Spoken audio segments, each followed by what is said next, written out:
Bienvenidos de nuevo amigos a la segunda sección de esta entrevista con Robert Whelan. Como dije antes, él es una leyenda viva en nuestros días. Miles de personas alrededor de este país están interesadas en los temas que vamos a discutir hoy, especialmente en la obra que el pastor Whelan ha hecho en estos 25 libros. Queremos concretar algunos aspectos de la historia de los últimos 50 o 60 años, que creemos que no debemos olvidar. Nos gustaría analizar algunos aspectos del mensaje de 1888 ahora mismo y cómo se relaciona con lo que deberíamos pensar hoy en día en el siglo XXI. Hemos escuchado mucho en el mundo evangélico sobre el nuevo pacto y de alguna manera no parece que sea acertado respecto a lo que entendemos que la Biblia dice sobre el nuevo pacto. El mensaje de 1888 tiene mucho que decir sobre el nuevo pacto, el cual de alguna manera abrió muchas mentes, y Ellen White vio en él algo que había estado diciendo durante muchos años, pero no tan claramente ni unido como lo hicieron Jones y Waggoner, los cuales lo encajaron y articularon en aquellas varias reuniones en 1888. Así que vamos a ver lo que ellos dijeron. ¿Cuál es la diferencia entre el viejo y el nuevo pacto según lo que explicaron Jones y Waggoner? ¿Y cómo esto llega a ser relevante hoy en día cuando los evangélicos a nuestro alrededor están usando el término nuevo pacto? ¿Qué tiene esto que ver con la preparación del pueblo de Dios para encontrarse con el Señor, por ejemplo? Así que, Bob, danos los antecedentes de a lo que se referían Jones y Waggoner con el viejo y el nuevo pacto, lo que parecía ser el punto de partida, no para Ellen White, sino el punto de partida para las personas que les rodeaban. Bien, que el Señor nos ayude a entender. Me siento el más indigno y menos capaz de predicar o hablar sobre tal tema.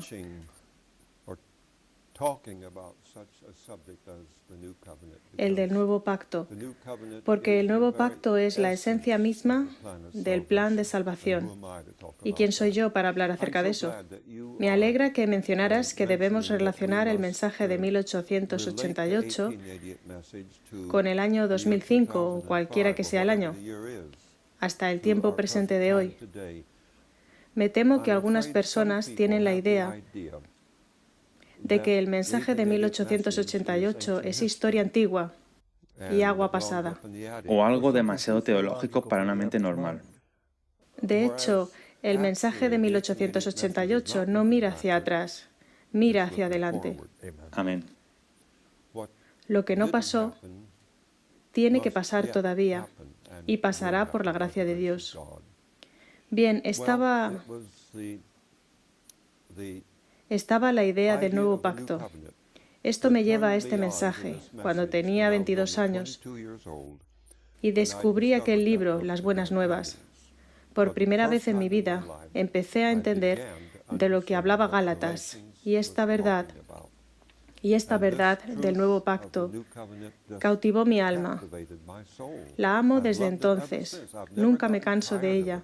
Después de todos estos años, puedo coger el libro Las Buenas Nuevas y leerlo ahora, y está fresco de nuevo para mí, incluso hoy en día. El viejo pacto, por supuesto, es una promesa del pueblo. El nuevo pacto es simplemente la promesa de Dios. El nuevo pacto comenzó en el jardín del Edén, cuando el Señor hizo aquella promesa sobre poner enemistad entre la mujer y su simiente y la simiente de la serpiente. Y esa promesa de poner enemistad en los corazones humanos es el nuevo pacto, justo ahí, lo que Dios va a hacer.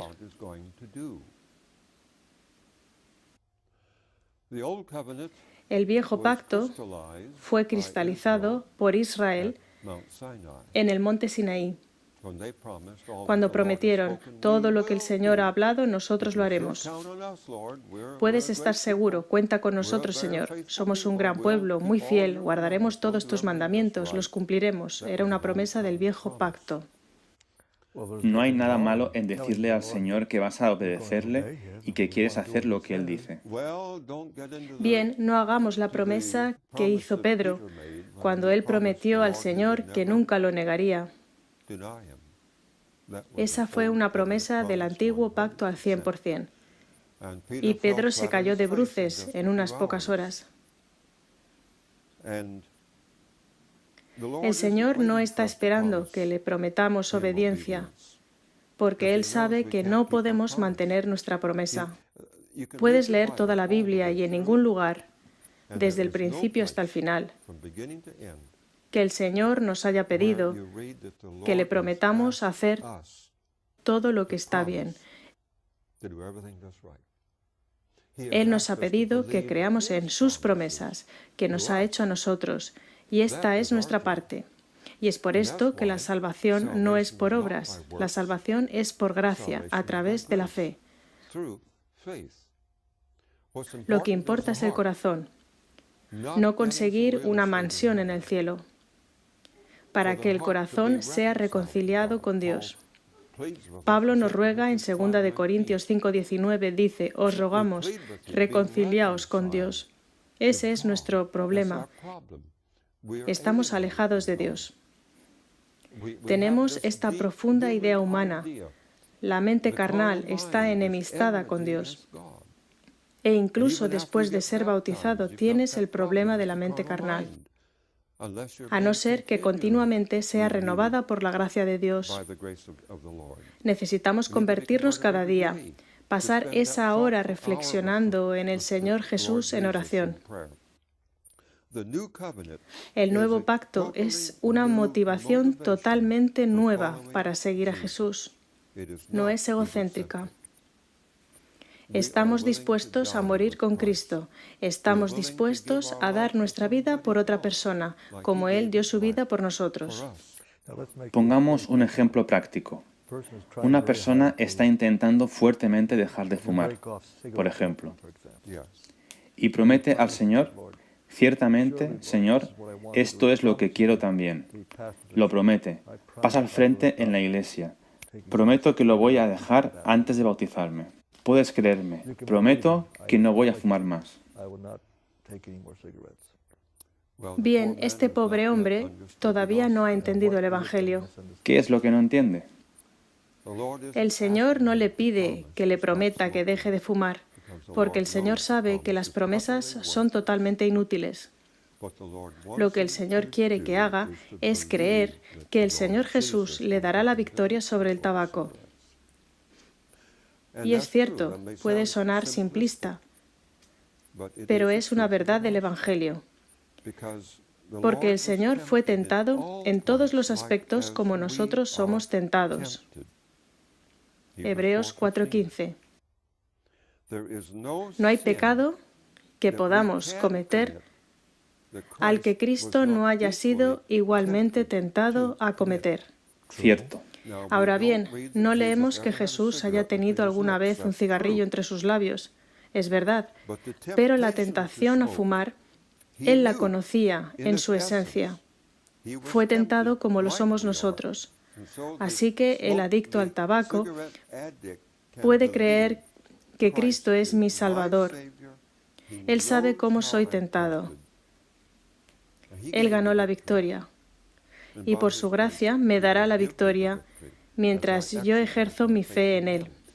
Ahora bien, la gente razona que Jesús nunca fue tentado a ver pornografía, pero espera un momento, quizá lo fue. No entienden la historia antigua.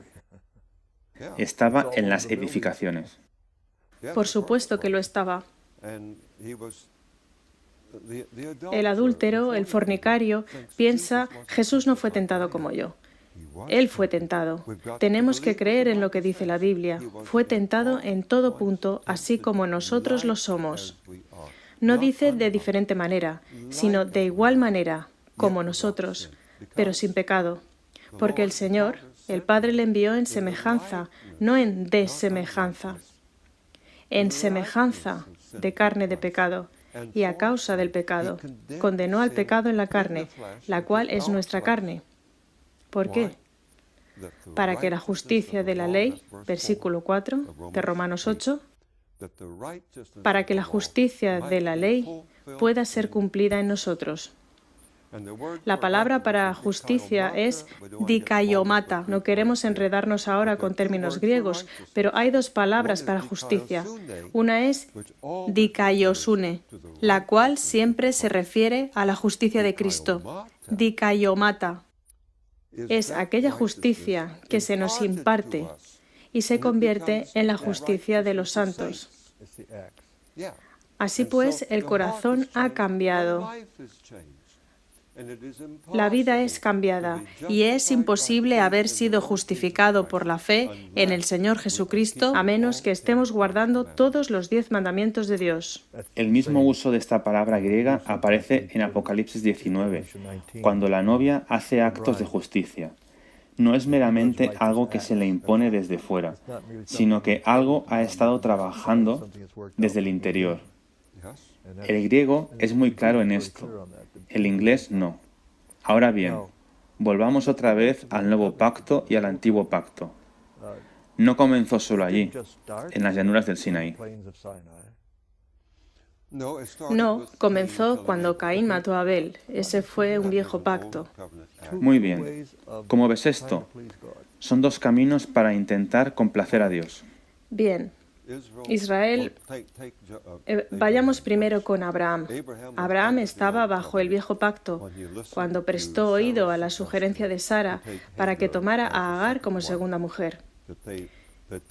Eso podría hacer que se cumpliese la promesa de Dios con ellos.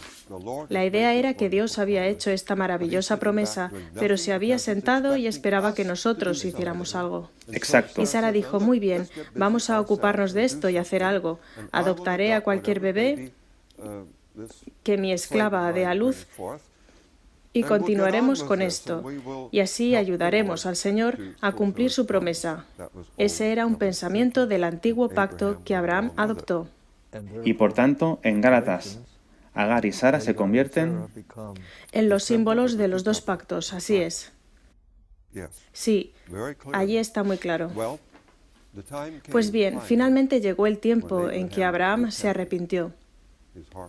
Su corazón se conmovió y leemos en el capítulo 15 de Génesis que Abraham creyó a Dios y su fe le fue contada por justicia. Ese fue el comienzo de la vida de Abraham en el nuevo pacto. En Génesis capítulo 12, el Señor hace 7 grandes promesas a Abraham. Y la mayor parte de todas, bueno, yo diría que es la mayor de todas esas 7, por supuesto, es que en ti serán benditas todas las familias de la tierra, refiriéndose a la venida de Cristo. Pero la promesa era también que donde quiera que fueres, alrededor del mundo, tú serás una bendición para otras personas. Está hablando aquí del Evangelio, y es verdad, cuando llegas a entender, el nuevo pacto rebosa continuamente. Con todos con los que te encuentras, de alguna manera lo comunicas, algo de las buenas nuevas del nuevo pacto a ellos. Pues bien, los descendientes de Abraham, 430 años más tarde, salieron de la esclavitud.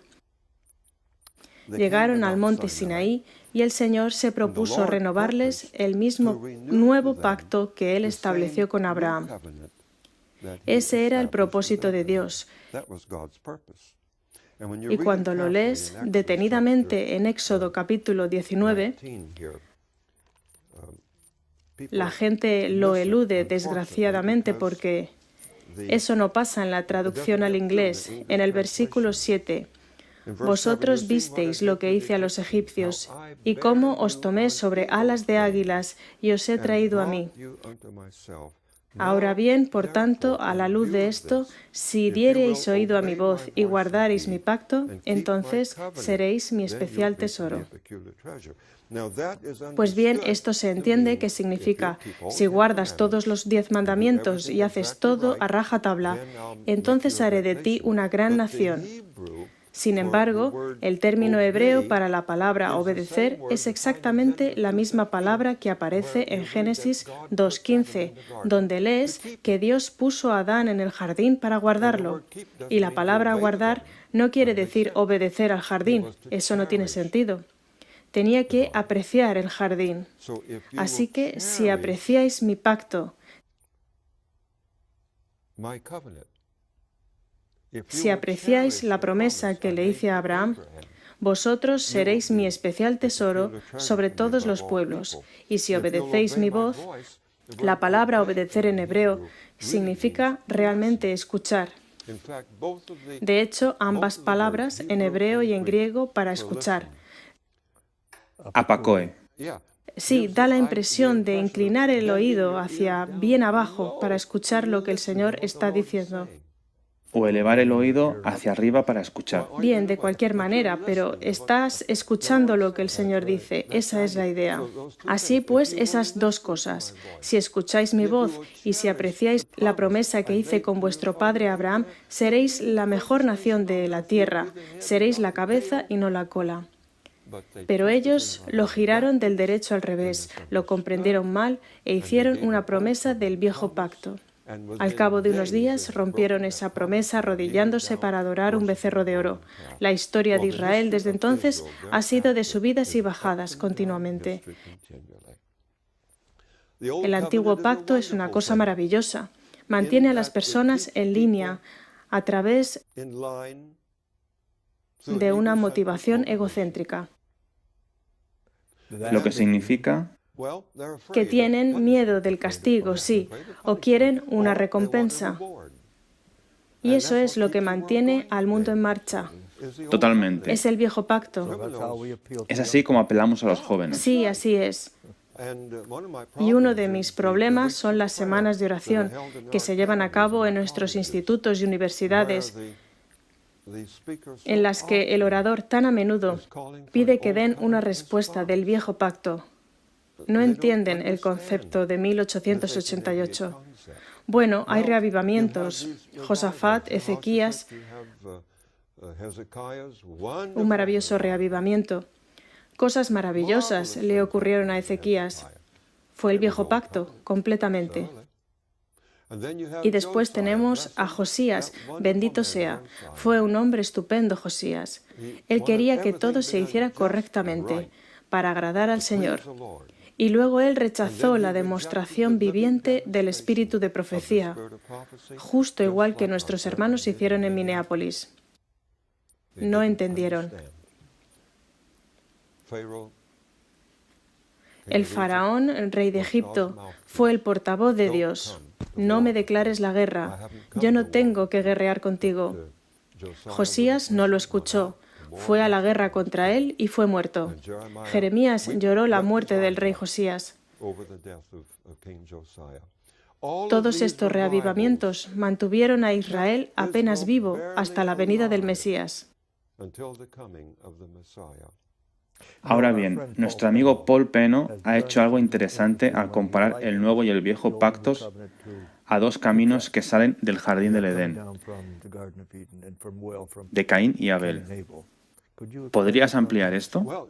Bien, Jones y Wagoner tuvieron esta idea distintivamente diferente sobre los dos pactos. No son asuntos de dispensación. Exactamente.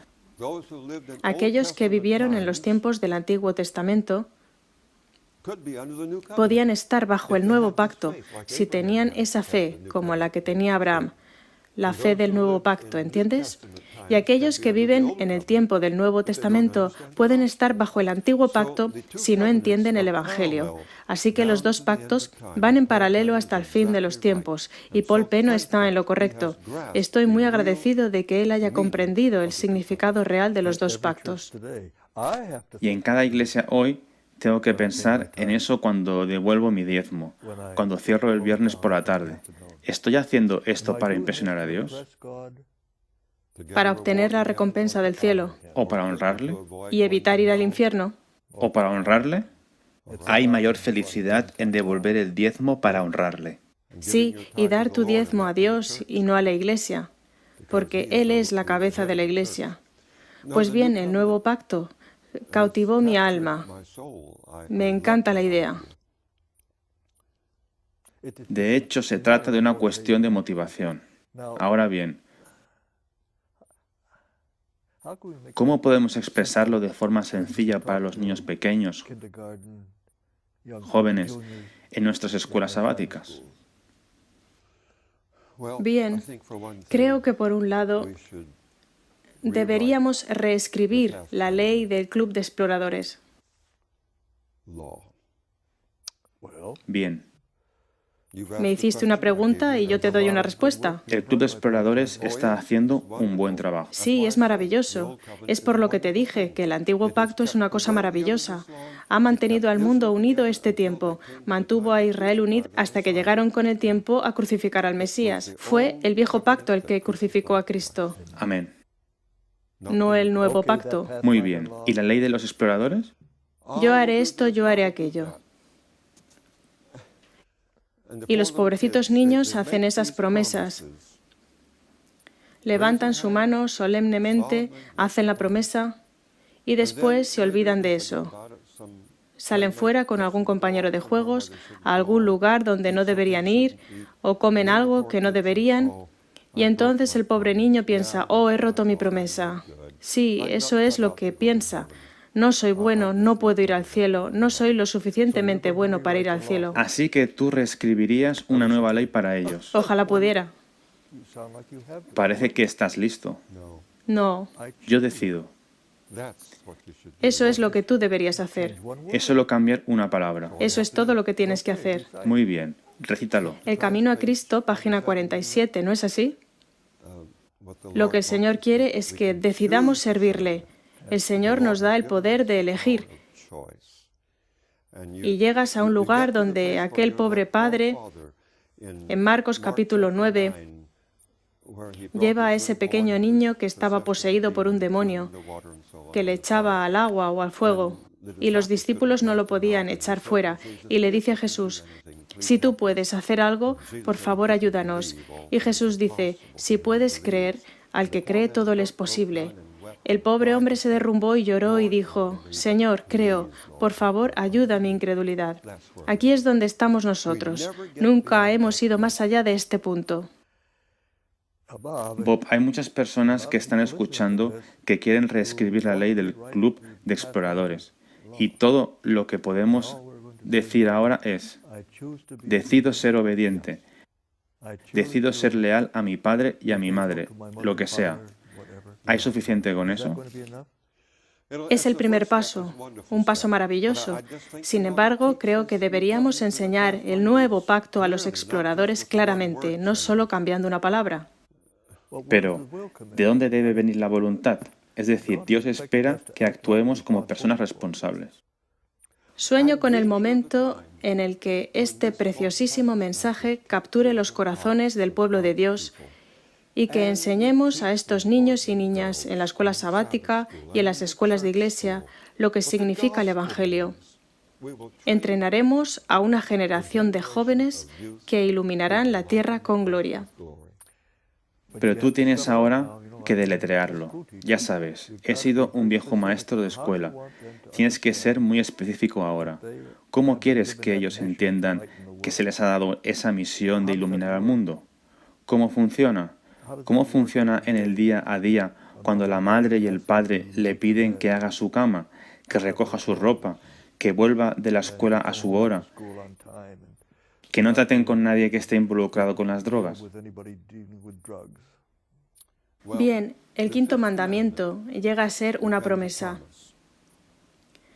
Dios no tenía la intención de iniciar el viejo pacto en el monte Sinaí.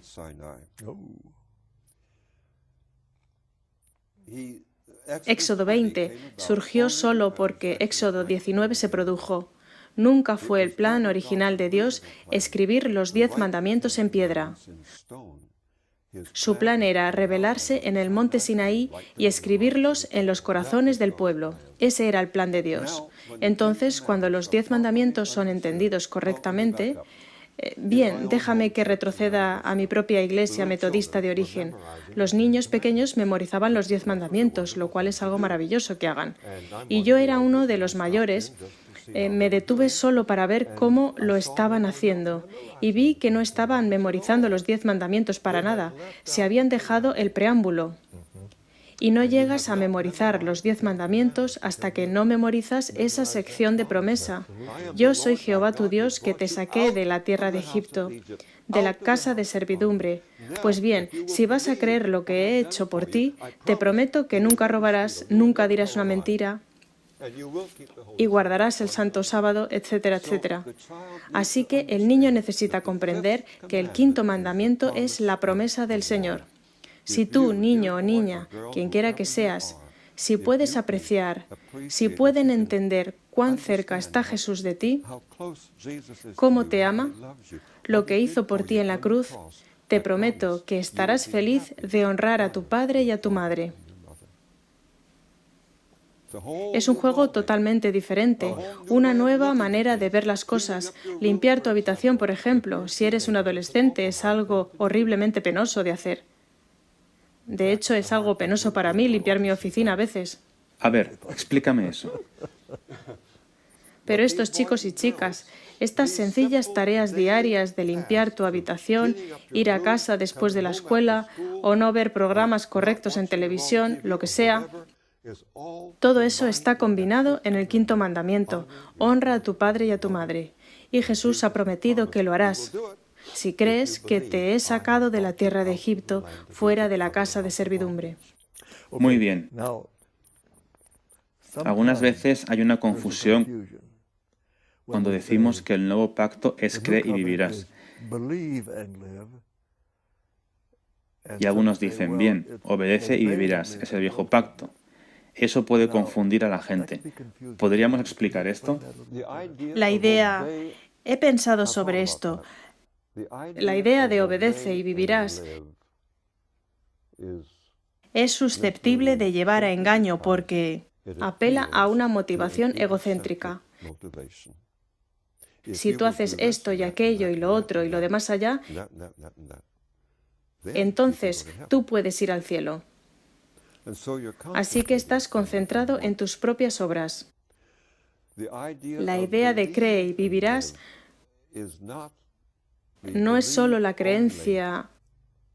Mira que podría llegar a ser tan peligroso como algo que acabas de decir. No es solo creer en la filosofía de los evangélicos guardadores del domingo. Yo los amo, estoy hablando con cariño. Tengo amigos personales que son pastores que guardan el domingo. Por supuesto. Si estuvieran aquí sentados, lo seguiría diciendo, porque creo que deberían aceptar la verdad del sábado. Sin embargo, cree y vivirás no es una creencia evangélica. Sí, levanta tu mano, creo en Jesús. No. La definición de creer ha sido expresada por Ellen White de la forma más clara que yo haya visto, en un artículo del 24 de julio de 1888. No lo tengo memorizado, pero dice, puedes decir que crees en Jesús si tu corazón aprecia lo que le costó salvarte. Puedes afirmar eso si crees que Él te hace posible dejar de pecar y perfeccionar un carácter justo a través de la gracia de Dios. Esa es la idea. Ella está reformulando la palabra creer en contra de lo que la mayoría de la gente piensa. Es por eso que estoy diciendo cree y vivirás. Por eso es el nuevo pacto, una idea diferente de creer. Realmente digo esto porque en todas partes, estoy seguro, porque permea el mundo cristiano hoy. Bien, yo creo en Jesucristo, que murió en la cruz. Pues bien, hay cientos de diferentes maneras de definir este sencillo término, y todas no pueden ser ciertas. Pero la palabra creer en la versión King James, de todos modos, prácticamente todo el tiempo no dice creer como nosotros pensamos que es creer, sino que es obrar por fe. Muy bien, tener fe. El significado de fe va más allá de solamente creer que el Sol está a 150 millones de kilómetros de distancia. No tengo que tener fe en que está a 150 millones de kilómetros, pero puedo creerlo. La fe pide algo más que creer en Jesús, en la forma en inglés de usar la palabra creer, y también en alemán donde es tan mal utilizado. Por eso es por lo que esa idea, La verdadera idea de justificación por la fe que el Señor, en su gran misericordia, nos envió en 1888 es tan desesperadamente necesaria en todo el mundo. Este es el principal punto de todo lo que venimos diciendo.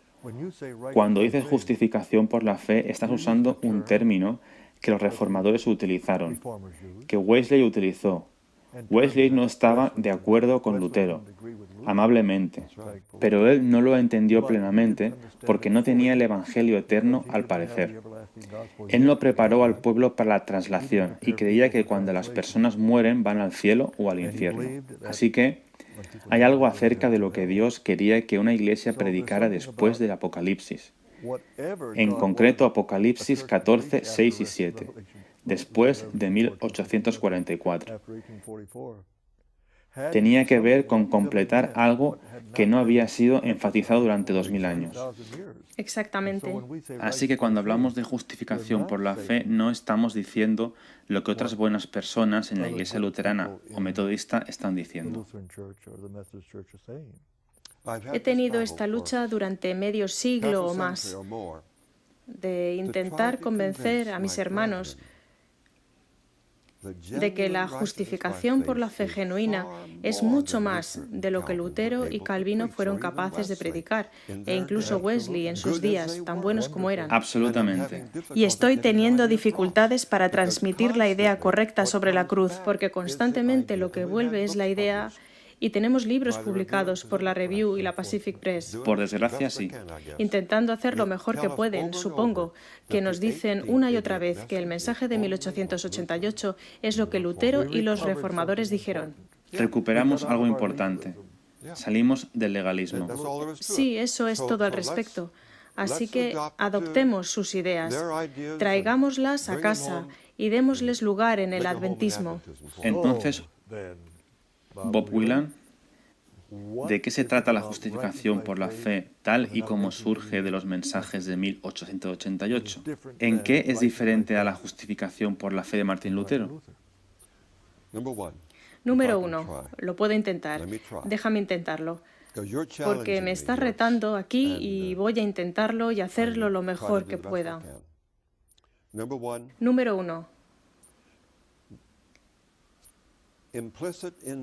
Implícito en esta idea de justificación por la fe es la comprensión de que la muerte que Cristo murió en aquella cruz fue la segunda muerte. Esta verdad llega a ser posible de creer solo si abandonas la doctrina pagana papal de la inmortalidad natural del alma. Ese es el primer paso. Número 2. Es la comprensión de que el Hijo de Dios, al tomar sobre sí mismo nuestra naturaleza humana, tomó la naturaleza pecaminosa caída de Adán después de la caída. Y por lo tanto, Cristo fue tentado en cada punto como lo somos nosotros, pero sin pecado. Pues bien, esta verdad es sin ninguna duda importante, porque la teoría de la naturaleza no pecaminosa es de hecho pagana y papal en su origen. Es la doctrina católica romana de la Inmaculada Concepción, No hay duda. la cual confunde a una gran cantidad de personas. Y esos colores es como la niebla que oculta las cumbres nevadas de las montañas, de forma que no puedes verlas, ¿entiendes? No puedes visualizarlas. Esta doctrina de la inmortalidad natural del alma nubla toda la idea de la justificación por la fe. Muy bien, estás creando una escena, un fondo que se debe observar para comprender lo que realmente quieres decir. ¿Qué es lo que realmente quieres decir? En cuanto a cómo me afecta eso a mí personalmente. ¿La justificación por la fe es solo un eslogan o es una manera de describir cómo llego a ser el tipo de persona que hemos explicado antes, que sigue la verdad a donde quiera que lleve? ¿Y Dios puede salvar a esa persona porque puede confiar en Él con vida eterna? ¿No volverá a revelarse otra vez? ¿Cómo la justificación por la fe, como un tipo de eslogan, encaja aquí de forma que hace de mí ese tipo de persona? ¿Cómo puedo llegar a ser justo por la fe? Porque el yo está crucificado con Cristo. Es por eso. Muy bien.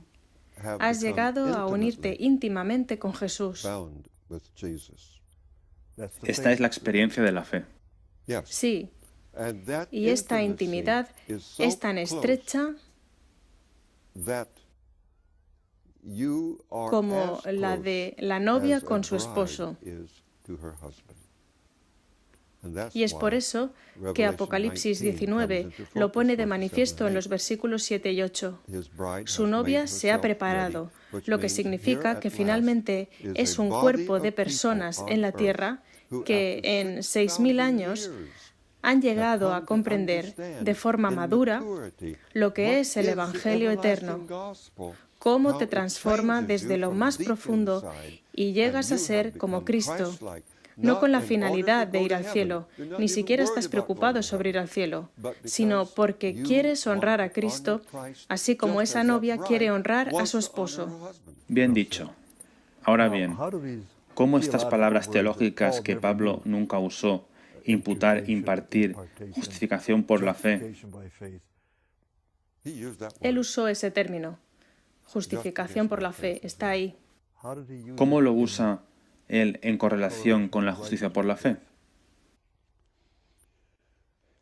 Es lo mismo. Exactamente. Por tanto, ¿estamos hablando de algo más cuando decimos justificación por la fe, de lo cual habló Lutero muy claro, pero él no entendió la justicia por la fe? ¿Verdad? Correcto. ¿Cuál es la diferencia entonces entre justificación y justicia por la fe?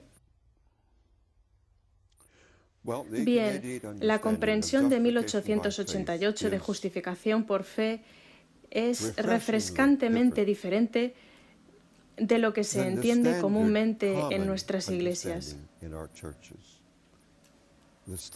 Lo que se suele entender es que la justificación por la fe es una declaración legal de que Dios hizo hace millones de años luz en algún lugar, y mientras que tú fuiste pecador, malo y no convertido, y ahora te conviertes, y de repente Dios declara ahora que eres justo. Esto es lo que se entiende comúnmente. La comprensión de 1888 es que la justificación por la fe es un cambio del corazón, un cambio de vida. La declaración legal fue hecha en la cruz. Por eso Jesús, cuando murió, gritó, «Consumado es». Él extendió sus brazos a toda la raza humana. La totalidad de la raza humana fue legalmente justificada por el sacrificio de Cristo. Esto es lo que hace posible para Dios la luz del sol a los justos y a los injustos. Eso es lo que lo hace posible. Lo que hace posible que cada hombre respire. Él está vivo porque Cristo murió por él, lo sepa o no lo sepa. Es un hecho. Legalmente se cumplió por el sacrificio de Cristo. Él dio vida al mundo. Ahora bien, cuando el pecador oye esta buena nueva y su corazón responde, y como Ellen White dice, que él aprecia lo que le costó al Hijo de Dios salvarle, y su corazón se une al corazón de Jesús y se convierte, entonces él experimenta la justificación por la fe, un cambio de corazón y de vida. Conforme. Hay una página en Testimonios para los Ministros que probablemente comenta mejor todo esto en un solo párrafo. Déjame encontrarlo. Está en las páginas 91 y 92. En su gran misericordia, el Señor envió un preciosísimo mensaje a su pueblo, por medio de los pastores Waggoner y Jones. Este mensaje tenía que presentar en forma más destacada ante el mundo al sublime Salvador, el sacrificio por los pecados del mundo entero, no solo por los de los santos. Presentaba la justificación por la fe en el garante. Invitaba a la gente a recibir la justicia de Cristo, que se manifiesta en la obediencia a todos los mandamientos de Dios. Aquí es donde vamos más allá de lo que los reformadores dijeron. Correcto. Es solo Biblia. Esto muestra que el mensaje de Lutero no era el fuerte clamor del mensaje del tercer ángel. Va mucho más allá el mensaje del tercer ángel. Por supuesto, tratando de hacerlo más sencillo. Cuando decimos justificación por la fe, estamos hablando del maravilloso don que Dios nos da. No solo perdón, sino también poder. No solo justificación, sino también santificación. No solo justicia imputada, sino también impartida. Es todo el paquete para que la gente se prepare para encontrarse con el Señor. Es una experiencia que empieza, pero no acaba. Así es. Si no fuera por 1888, probablemente no nos hubiéramos centrado, incluso hoy, en la impresión de que Dios quiere que hagamos algo especial con la gente. Algo que se tiene que hacer antes de que Él vuelva. Se tiene que hacer y se hará. O de otra manera, Apocalipsis 7 Así es. no se cumpliría. Es por eso que el Señor invita a todos aquellos que venzan a que se sienten con Él en su trono, lo que significa que Él les da un lugar en su trono para compartir con ellos esta responsabilidad. No somos solamente un registro, somos un pueblo redimido por la sangre de Cristo. Somos miembros de la familia de Dios y, como nos dice Efesios, hemos sido adoptados en la familia celestial y tenemos que crecer en la medida de la estatura de la plenitud de Cristo. Volvamos otra vez a esa palabra, fe, porque a menudo no es traducida apropiadamente en la mayoría de las versiones en inglés. Pistis y pisteuo, el verbo, siempre se refiere a ese tipo de respuesta de todo corazón que es la que quiere Dios de nosotros. Obviamente implica que tienes que creer en mí, que soy la persona que he dicho que soy. Hay un acto de creer. Tu cognición hace clic. Pero tú tienes que creer en Él, como Pedro lo llama. Tú eres el Cristo, eres el Mesías. Esto es algo realmente nuevo. Él es alguien que Dios nos envió, y lo envió para que nos mostrara cómo ver a Dios en una manera en la que no le habíamos visto antes. Este es el gran problema en el conflicto de los siglos. Así es. ¿Qué tipo de Dios es Dios? Y Jesús vino para dejar esto claro. ¿Y qué tipo de persona quieres ser tú? La reconciliación con Dios implica una revelación del carácter de Dios. De otra manera no es posible. Él vino para reconciliarnos consigo mismo. Sí. Él hizo la reconciliación. Esto da un giro a la teología moderna, por supuesto. De alguna manera tenemos que hacer algo para reconciliarnos a nosotros mismos con Dios. Tú ya estás reconciliado, créelo. Así es. Son buenas nuevas. ¿Lo has entendido? Son buenas nuevas. Tú ya estás reconciliado, eres un hijo. Solo vuelve a casa. Eso es lo que tratamos de decir a todos. Vuelve a casa. El Padre te amó. El Padre dice, soy tu amigo. No soy el espejo retrovisor. No soy ese duro registro que te dice exactamente dónde has cometido errores. Ya sabes, hay un pequeño libro precioso llamado El Camino a Cristo, que es realmente precioso. Y una de nuestras casas editoras ha publicado recientemente una nueva edición de este libro y han puesto en su contraportada: Jesús quiere ser tu mejor amigo. Eso es lo que dice Juan 16. Y yo diría a eso, ¿Él quiere ser? ¿No es ya tu mejor amigo? Hasta que quieras saber que Él es tu mejor amigo. No dice eso. Ya. Dice, Él quiere ser tu mejor amigo. Él ya es tu mejor amigo. Y tu deber es creerlo, apreciarlo. Y por cierto, ¿conoces este precioso mensaje aquí? Acabamos de leer sobre este preciosísimo mensaje aquí, el cual revela a Cristo tan claramente. Si solo entendiéramos este mensaje, no tendríamos un problema tan terrible al tratar el mensaje del sábado en nuestras campañas evangelísticas.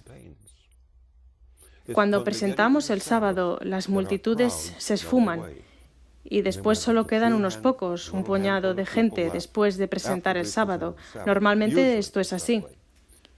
Dios no quiere que sea así. Si nosotros presentamos este mensaje del nuevo pacto desde el principio hasta el final, el sábado será algo que la gente agarrará alegremente. Todos los argumentos ya se han presentado. Ellos ven la verdad y su brillo y están felices de conseguirla.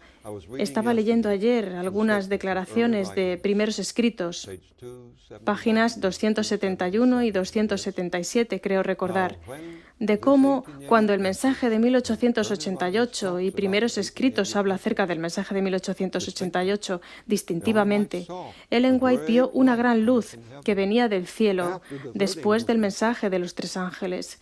Y este es el mensaje del cuarto ángel, que es el mensaje de 1888. Y ella nos cuenta allí cómo la gente va a agarrarse a este mensaje. Nadie les podrá parar. Familiares, miedo a perder el trabajo. Ninguno de esos miedos tendrán efecto sobre las personas nunca más. Ellos saldrán con alegría. Estás conectando el cuarto ángel con una gran luz. ¿Y cómo conectas eso con el mensaje de 1888? Porque el mensaje de 1888 fue el comienzo de esa luz que alumbrará toda la tierra. ¿Cómo lo sabes? Ellen White lo dice en la Review and Herald del 22 de noviembre de 1892. Fue una magnífica declaración la que hizo. Fue lo que se habló en la Conferencia General de 1893. Pero, ¿qué es lo que pasó? No veo ese tipo de entusiasmo exuberante. Bien, es triste decirlo. Encontró resistencia. Más de 100 veces, mi hermano contó 25 veces, Ellen White compara la reacción a este mensaje con la reacción de los judíos con Jesús. Pero, ¿qué hay acerca del fuerte clamor? El fuerte clamor fue sofocado. ¿Tenemos alguna declaración sobre eso? Sí. Hay varias citas que hizo Ellen White.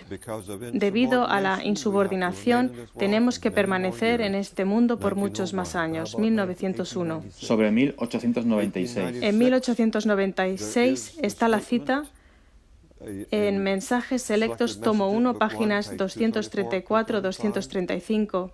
En gran medida, nuestros hermanos mantuvieron este mensaje alejado de nuestro pueblo y del mundo. En gran medida, verbo en pasado, se hizo, fue mantenido alejado del mundo, en gran medida, no en un 100%. Algunos piensan que yo he dicho que hubo un 100% de rechazo. Esto no es cierto, no lo es. Pero hubo una gran proporción. De todas maneras, ayuda a tener esta historia de forma concreta. Pero estamos viviendo en el siglo XXI y la oportunidad es nuestra, Así es. tanto como lo fue en el pasado. Para recuperar lo que ellos perdieron. Este es nuestro desafío. Nuestro interés no es remover innecesariamente la historia. Así es. Sabemos ahora lo que pasó, pero la responsabilidad y el gozo de captar alguna de estas piezas es la parte más maravillosa del ministerio. Muchos me han dicho que ellos nunca han apreciado el mensaje realmente hasta que entendieron la historia. No hay duda sobre eso. Y George Santayana dijo que un pueblo que no conoce su historia está condenado a repetirla, y dijo la verdad. Es por eso que es importante que entendamos la realidad de quiénes somos y dónde estamos y cuál ha sido nuestro pasado. Y así prepararnos para el futuro. Así que este mensaje no está perdido en el ático, entre las polvorientas reliquias del pasado. Este mensaje está mirando al futuro. Si esto significa la diferencia entre una manera de verlo triste y legalista, y muchas personas buenas, tan legalistas como pueden ser, han hecho mucho bien para esta iglesia y para el mundo. El antiguo pacto es algo maravilloso, en muchos sentidos. Hay mucha gente que lo ha hecho posible. De hecho, han dado mucho a la iglesia adventista. Nos han dado una enorme cantidad de dinero por caridad. Pero muchas de esas personas que dan dinero no tienen gozo en su corazón. Sin embargo, lo dan porque piensan que es su deber. A mí me parece que el gozo de la salvación les está ayudando a ver que hacemos esto para honrar a Dios. No hago las cosas por norma porque creo que no debo hacerlo. Debes decir a la gente quién es Norma. Mi mujer. Muy bien. Lo hago porque así la honro y nunca logro hacer lo suficiente por ella. Nunca siento que haya hecho más de lo que debería hacer. Ese asunto de que el matrimonio es al 50% es ridículo. Es un concepto moderno, ya sabes, que la gente usa para que funcione así su matrimonio. El mío es al 100%. Sabes, de hecho estás hablando del nuevo pacto. Por supuesto que sí. Es el gozo de tu vida.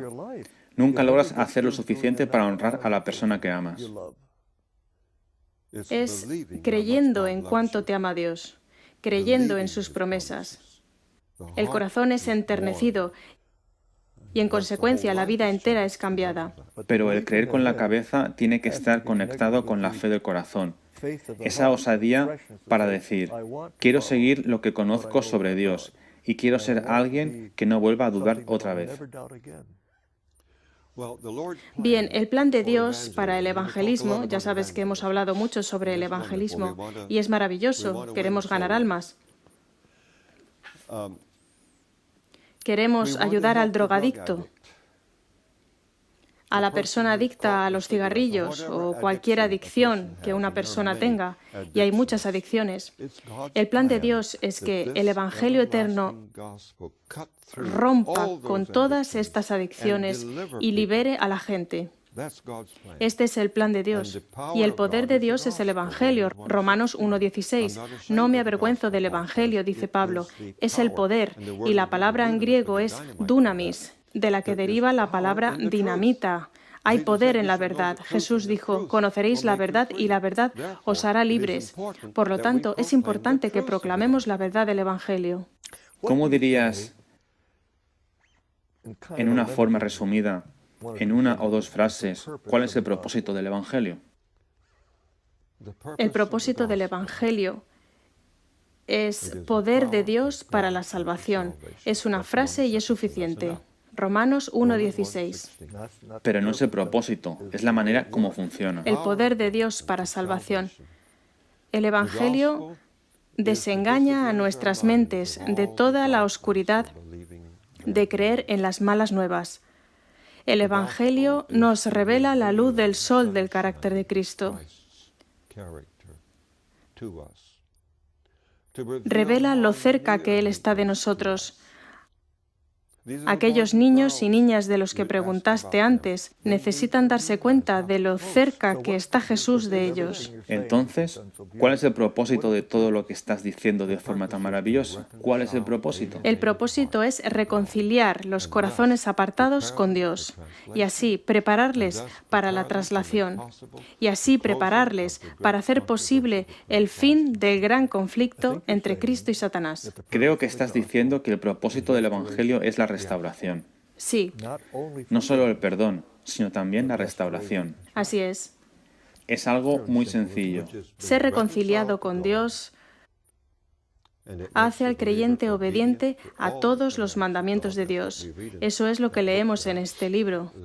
¿Cómo el propósito del Evangelio, la restauración de los hombres y las mujeres, deshaciendo cualquier estado en el que hayan caído o nuestra loca forma de pensar y todo lo que el pecado nos ha hecho?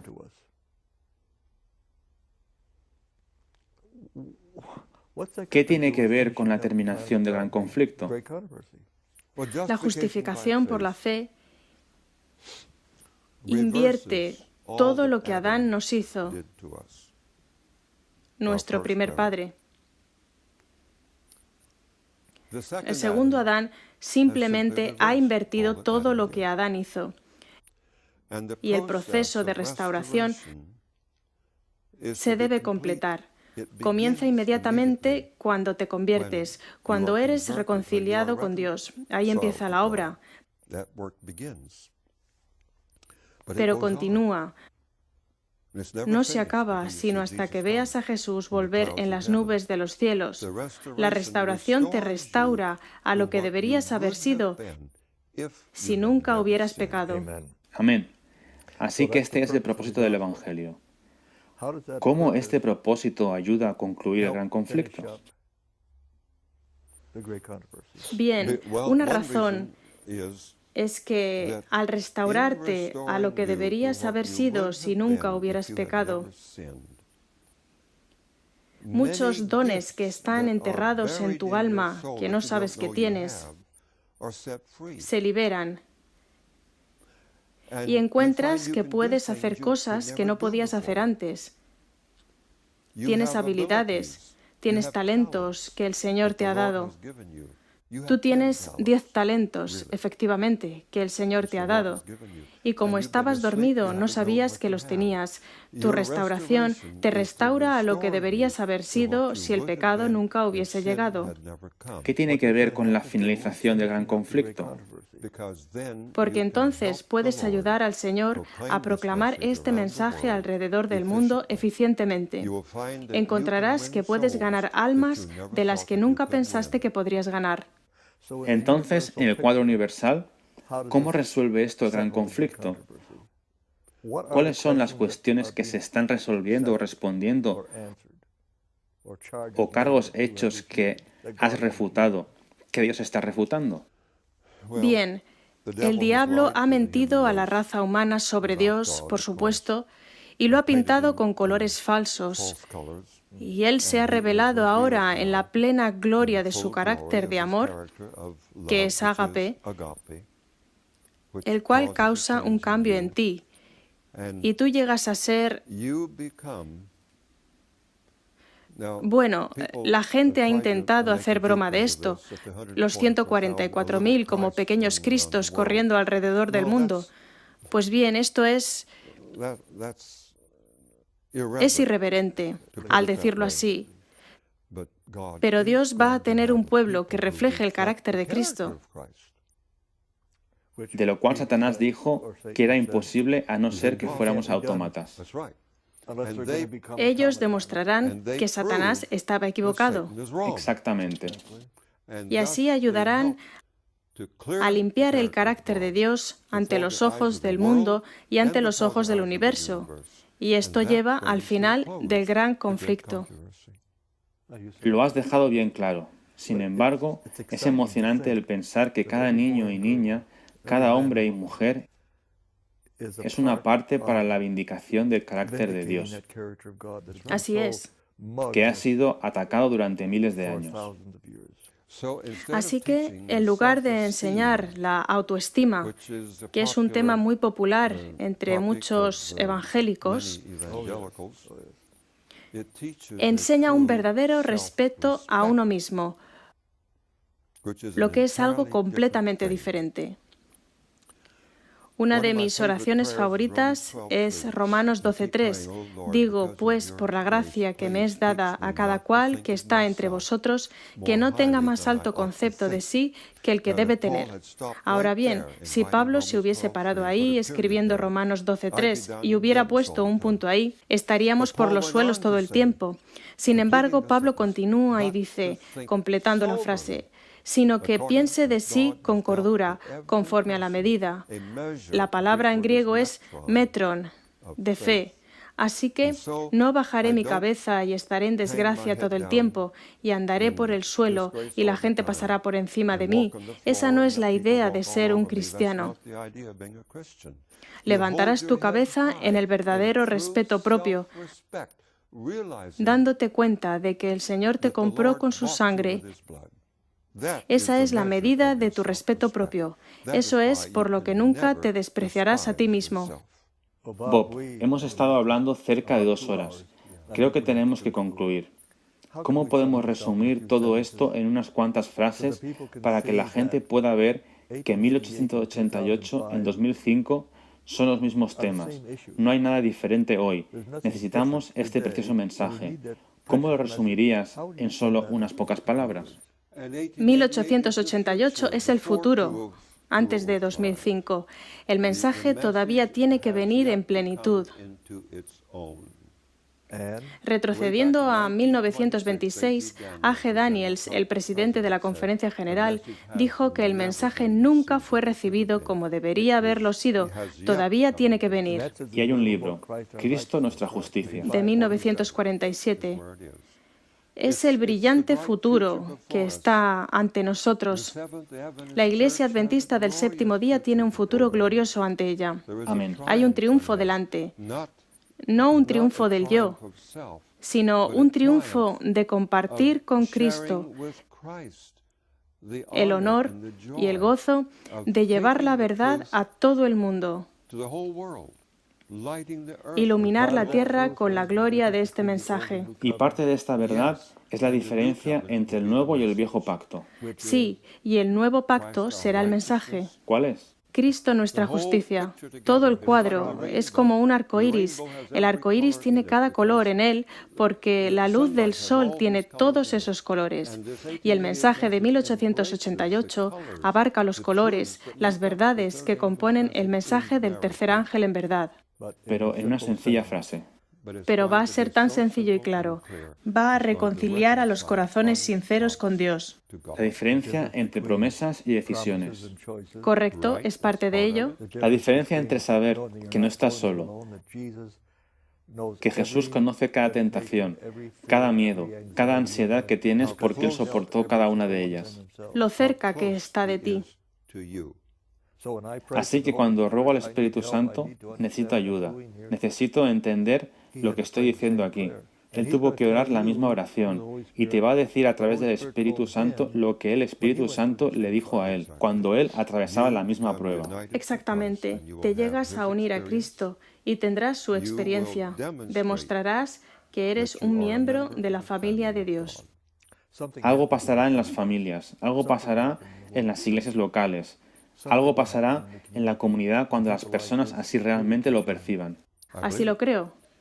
Y es por eso que me encantó nuestra reciente lección de escuela sabática, que nos recordaba lo que Efesios dice, de que hay un mensaje que tiene que nacer al universo a través de la Iglesia y por la Iglesia.